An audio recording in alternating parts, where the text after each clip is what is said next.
The United States seems to be sending a message to its adversaries and also to its allies. For the very first time ever, a US Navy's nuclear-powered submarine was reported to have docked at a remote Indian Ocean island as a part of an extended months-long deployment. The US Navy has revealed the docking of the USS West Virginia and also its port visit from October this year. Now, usually specific movements of submarines are highly classified information and are seldom put out in public domain in the manner in which information about this specific submarine has been put out. The delayed announcement was done to, of course, allow the submarine time to transit to another location from this remote Indian Ocean island. Now, experts say that the US announcement of the unusual port stop is a message to potential adversaries, whether it be China or Russia or possibly even North Korea. But this remains unclear. Now, the USS West Virginia is a 14 Ohio-class submarine that can carry a maximum of about 20 intercontinental ballistic missiles. They're specifically designed for extended patrolling with 3 large diameter hatches that allow for rapid transfer of supplies and equipment. Now, before it visited the base at Diego Garcia, the submarine had surfaced in the Arabian Sea and it participated in a joint US Strategic Command-directed communications exercise to validate emerging and innovative tactics in the Indian Ocean. The island where the American submarine, of course, docked is known as Diego Garcia. It is a highly militarized island south of the equator that is used both by the United States and the British forces. Now, Diego Garcia is a part of the Chagos archipelago, which the United Kingdom identifies as part of British Indian Ocean territories. The development, of course, has come at a time when the United Kingdom and Mauritius are moving towards negotiations over the control of the Chagos Islands.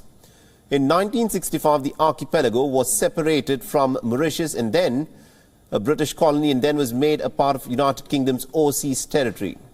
Later, the United Kingdom also evicted the entire population of the archipelago and leased Diego Garcia to the United States for its Indian Ocean military base.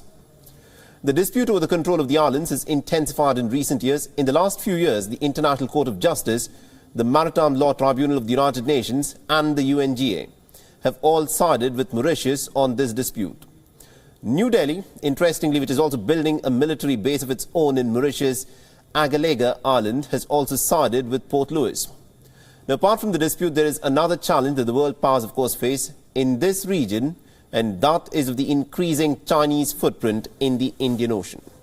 All right, now to give us more insights on this rather fascinating story that's in fact coming from these Indian Ocean islands, we're being joined by Elizabeth Braw, who is a senior fellow from American Enterprise Institute, and she's joining us live on this broadcast. Now, Ms. Braw, this is an interesting revelation that's been put out by the American Navy, stating that one of its top nuclear-powered submarines had docked on this island in the Indian Ocean region. Why do you think the movement of its submarine of this nature has been made public by the Americans?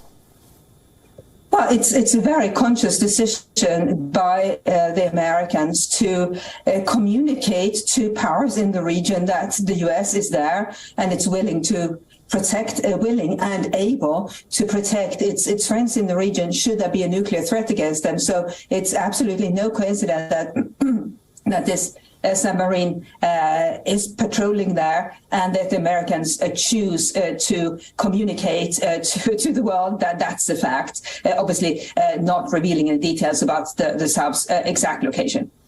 Now, as you say, that this of course is a clear and a thought-through decision by the Americans to, of course, put out the fact that their submarines and their naval assets are there in the Indian Ocean. But who do you think this message was actually meant for? Was it China or was it North Korea? Or possibly both.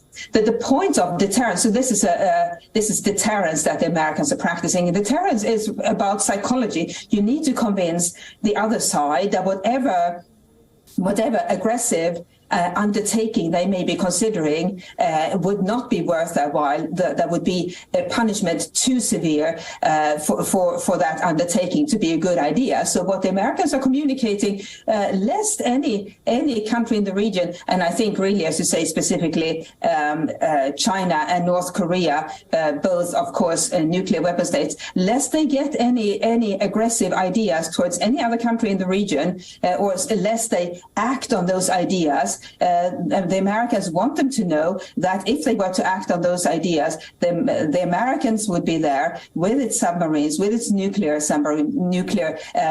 capable submarines to protect any country in the region that may be a target of China or North Korea. And we should also remember that official nuclear weapon states have an obligation to protect countries without nuclear weapons. All right, very interesting. And also, lastly, my question to you is this. The United States has made it abundantly clear, at least President Joe Biden has said in the past, that the United States could get involved militarily if China were to try invade into Taiwan. So a lot of people were expecting that the United States may wish to counter the Chinese Navy somewhere in the Taiwan Strait or towards the Western Pacific. But is this a new theatre of contest that's now opening up, the Indian Ocean region, where increasingly there is the presence of the Chinese ships as well? And the United States would in fact want to take on the Chinese even in the Indian Ocean? Well, I don't think the U.S. Has a desire to take on the Chinese Navy. It would do so if that were the option of last resort. But what's much better than having to engage in war with any country is to communicate to that country that don't do it because we'll hit back against you. And that's exactly what the Americans are doing. It's so much better for all of us if deterrence works, because then whoever has hostile designs against any other country will be convinced that it would be bad to act on those ideas. And that's exactly what the US Navy is trying to communicate to China, North Korea, and anybody else who may have aggressive designs. And don't do it. We will hit back, and we are stronger than you are. All right. Thank you very much indeed, Ms. Elizabeth Braw, for joining us and getting us all those insights there.